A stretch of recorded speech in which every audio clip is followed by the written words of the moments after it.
Esimene öö oleme nüüd hotellis olnud, 5+, saab ennast pesta ja täitsa uskumatult hea. Aga siis, nagu see vene rahvas on siin valvur all, siis töö otsa meil ümber auto jahipüssiga käis. Et ajas meile kuskilt mingist utšastok või ma ei tea, kuidas neid nimetatakse, ajas ühesõnaga siukse asja välja, et kell 11 peame seal olema, saame tõenäoliselt mingid load, millega me pääseme siis sinna mereäärde veel rohkem põhja poole, kui me algusest plaanisime. Aga nüüd ongi see, et kell 11 peame seal olema ja kui õue vaadata, siis on kõik on hea. Mingit väga hullu külma ei ole, aga lund on tulnud juurde, et see tähendab automaatselt seda, et tundras peaks nalja olema, nabani. Põhimõtteliselt käisime siis kohalikus nagu piirivalves ja selgus siis nagu tõsiasi, mida me nagu ka arvasime, et nemad küll meile loa annaksid. Inimene oli nagu väga sõbralik, see ülemus, aga ütles, et me peame läbi käima OSP-st, või OFP või kuidas seda täpselt täheldakse, seda ma veel ei tea, ja taotlema, nemad peavad andma ka loa. Ja siis nad helistasid, kuna siin on nagu kõik pühad, keegi midagi ei tee, saadi kätte kuskilt mingisugune disurni, kes veel nagu eksisteerib ja veel natukenegi kaine oli, siis põhimõtteliselt öeldi meile ära, et me lubasid ei saa. Et oleks olnud tööpäev, siis me oleks selle loa saanud. Aga kuna siin on kõik puhkavad ja need ei ole siin, siis me neid lubasid ei saa.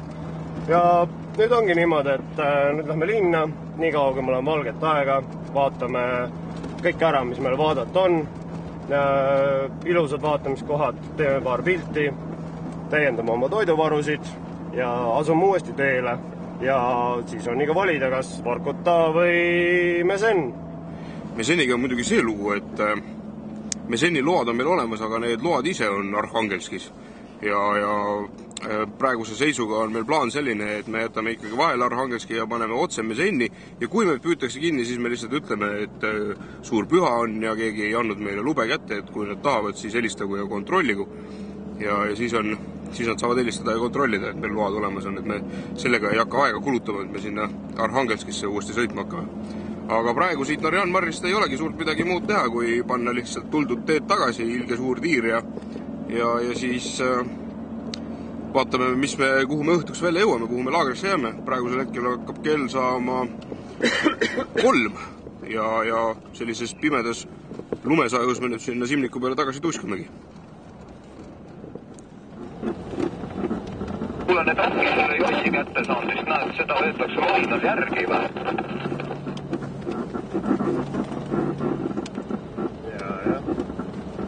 Ja, näed, seesama, seda võetakse järgi praegu. Võra, see oli maa sees. Siis Narjan Marris on käidud, tahtsime veel edasi põhja poole saada, aga me seal jälle piiritsoon luba ei saa ja sealt edasi me ei saanud. Nüüd oleme siis nii-öelda asustatud punktis tagasi, võtame jälle oma paagid täis ja nüüd peamegi plaani, et äkki lähme käime Vorkutas ära, et loen just mingit raamatut, et pealkirja oli, kus nad kõik jäid. Ja ma tean läbi selle raamatu, et sinna Vorkutasse on hullu moodi eestlasi küüditatud, et suht tõenäoline, et seal elab ka veel mõni eestlane, et kes jäid sinna maha.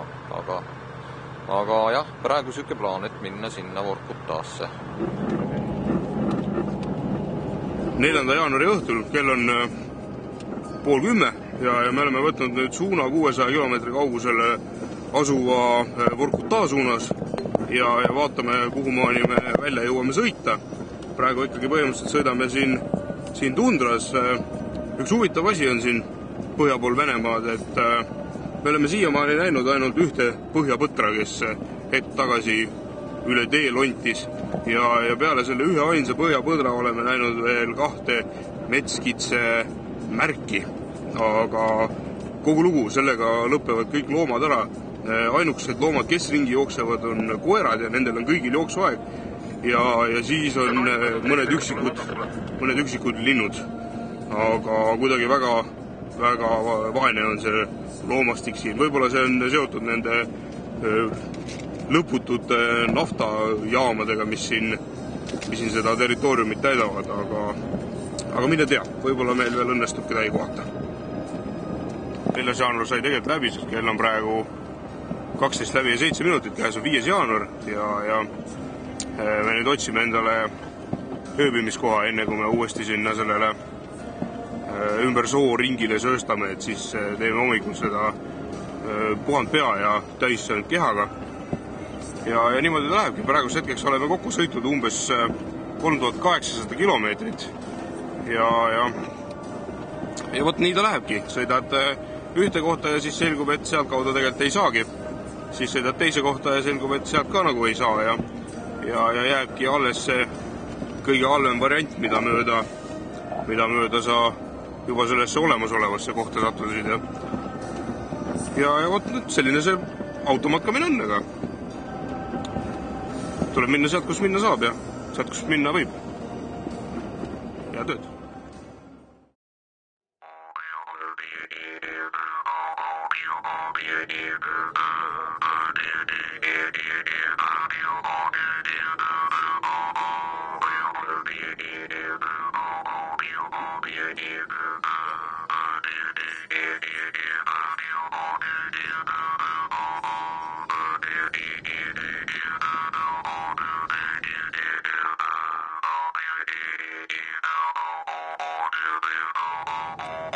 Vanamees, kelle käest ma nüüd küsisin, see oli nii tark, et ta vist ei teadnud oma nime ka, sa ei teadnud mitte midagi, teatis, et siin kuskil on prügimägi ja kogu lugu ja ütles, et prapuskatt vast nimagu ja kogu lugu raisk ja ütles, et linn on teisel pool, seda teadis ka.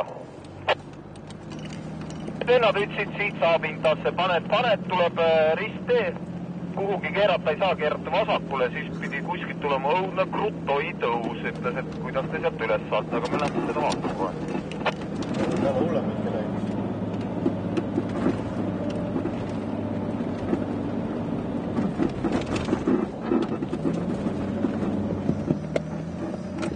Viies jaanuar, kell on 12.49, me oleme teel Vorkutaasse, mööda mingit niisugust teekest, mis läheb gaasitrassiga paralleelselt, jookseb läbi selle metsa ja meil peaks Vorkutaasse olema jäänud veel umbes 300 kilomeetrit, aga kas me sinna kohale jõuame, seda tegelikult ei tea ja ega enne teada ei saa, kui me kohal oleme, sellepärast et siin kipuvad need teed ja rajad lihtsalt lambist ära lõppema ja ühe korra, kui ei ole viitsitud mingisugust metsateed enam lükata või teha või mingid simnikud, siis ongi kõik, keerad otsa ringi ja tuled tagasi.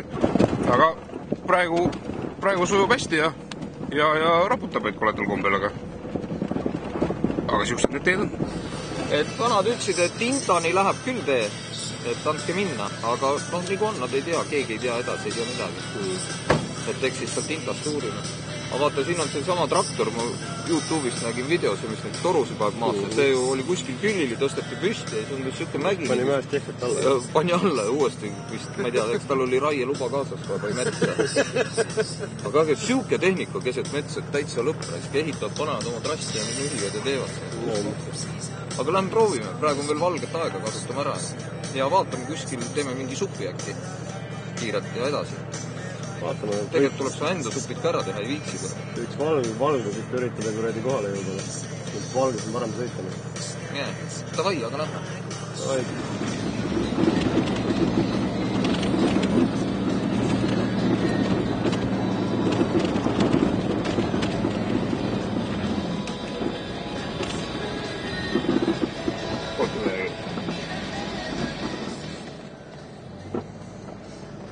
Siin silla peal oleks hea seda pumpa vaadata. Kanal olemas. Tõmba jehhaid siit reisime, kuredi kilomeeter alla on kuredi lumi reis. Siit praegu hüppaks, üks kaarani sees peab.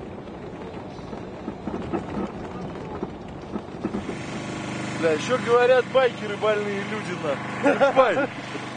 Меня когда нахуй видят, говорит, ебать вы ебанутые. А вы зимой. Так. Печора. Сыня. Косью. Вы сначала сейчас, получается же, на Косью уйдете, блядь. Ну вам я говорю, вот где много свай, вот здесь. Вам получается, ну, газопровод, ты видел, где идет? Газопровод. Там эти, такие хуевины белые стоят. Вот. Вам получается ехать прямо вдоль газопровода. Здесь все дороги идут вдоль газопровода. А сейчас куда нам обратно? Это большой площадка? Вам обратно, да, где большая площадка, где вот свай много. Там направо и оттуда и пойдет. Да, вам получается отсюда и направо надо уйти. Ага. Дорога там. Et ühesõnaga teid ei ole, kõik teed, mis on mööda gaasitrassi, et andke minna, et gaasitrassi mööda ja jõuate igale poole. Et lähme proovime, vaatame, aga iga mees räägib oma juttu, nii et kahtlane info. Aga lähme katsetame.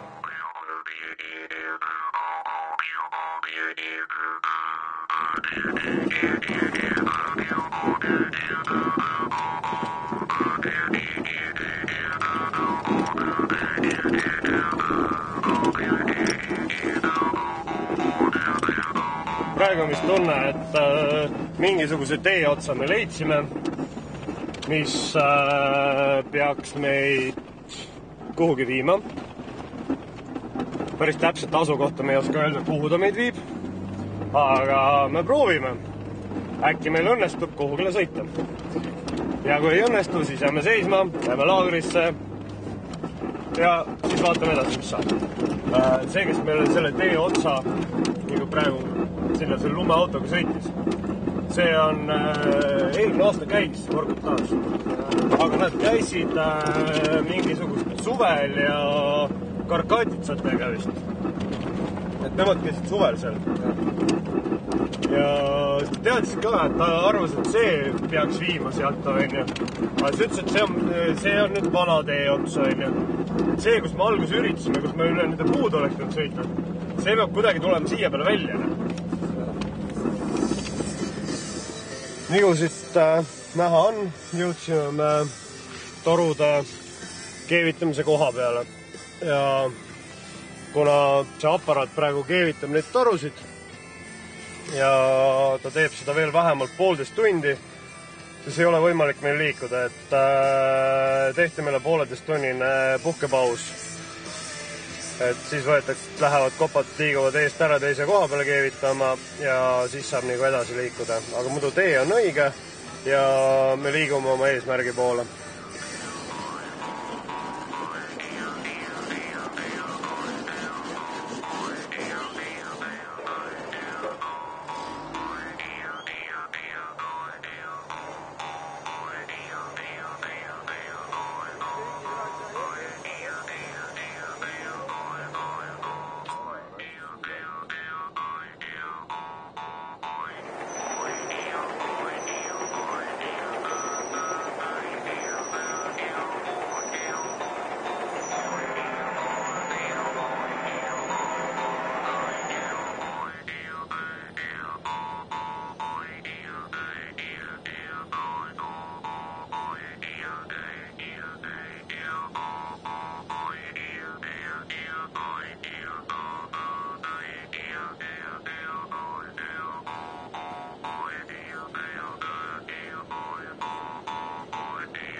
tee on päris põnev.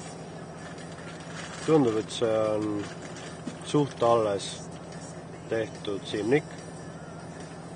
Ta on küll väga-väga sile, kuid väga petlik. Traktor on läinud, lükanud selle siledaks, kuid rööpad on sees ja neid rööpaid ei näe. Ja kisub autot ühele poole, teisele poole ja ka vahepeal kisub ka välja. Et õnnestus ise välja minna, õnnestus raidil välja minna. Ja nüüd tuli meie ette lintidega vähe suurem aparaat, kes on vist buldooseri välja tõmmanud. Ja nüüd me ootame, kuna nendest mööda saab. Ja kui kõik hästi läheb, siis jõuame hommikuks Vorkutasse. Ajavad eest ära, vend paneb nuppu ja käib reis. No vaatame, see seal on. Magasid, kütet ei anna, ütles, et ei tea ise, palju sõitma peab, et ei julge anda. Aga mis nad teevad siin? Ma ei teagi, teetool, ma ei küsinud, aga ühesõnaga on siin ja magavad pursuikad ossab ja nagid seinas ja liigu kodus. Riided kuivad ja pilgutab näiteks küll.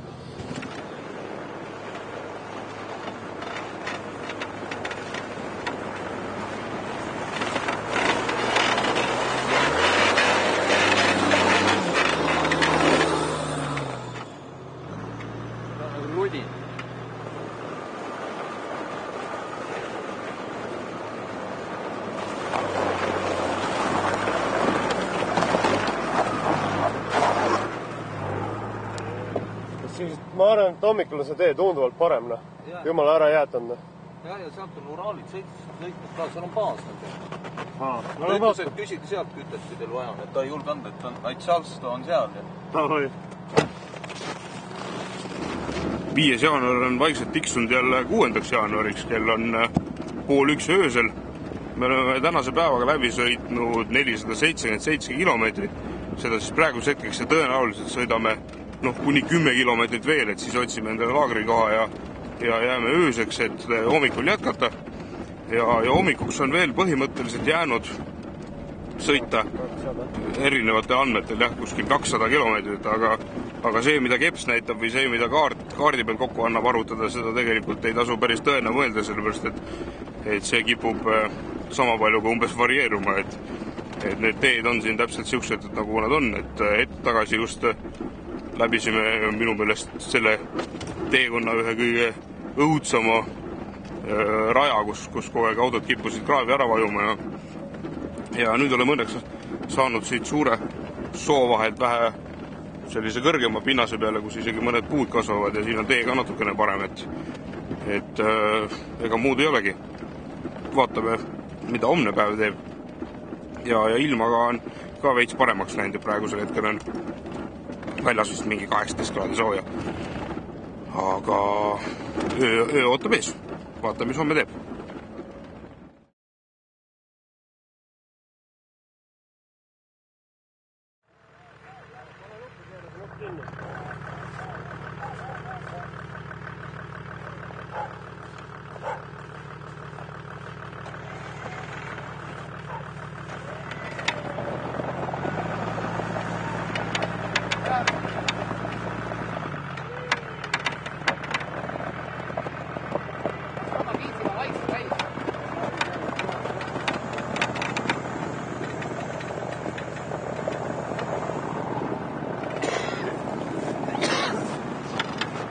Hommik käest tulime üle jõe ja esimene mats kohe keset küla kinni, nii et vähe ei saa.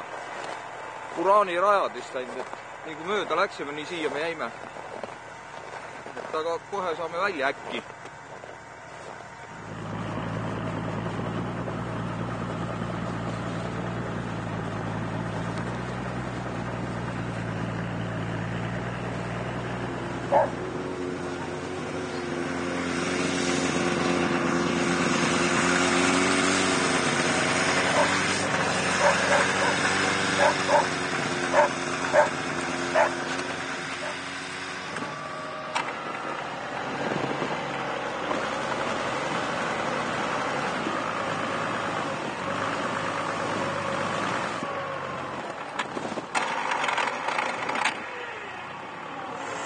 Polaarjoonest oleme mingi 40 kildi kaugusel vist.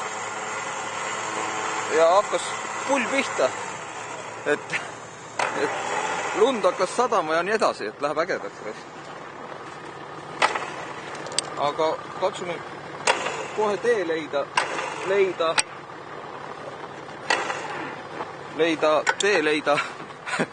sinna polaarjoone poole. Keegi ei tea, kõik käivad tööl siin. Ütleb, et on 3. päeva siin, ta ei tea midagi. Ma ei tea, kohalikke peaks ka nagu olema, aga pole leidnud veel. Magavad veel, ei tea.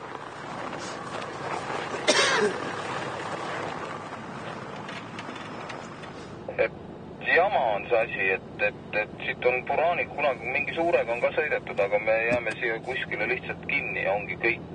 Samas ma arvan, et siit tuleks saada selle gaasitrassini, et seal on jälle lahti. Aga ma ei kujuta ette, kas siit saab või jala käia või ma ei kujuta ette.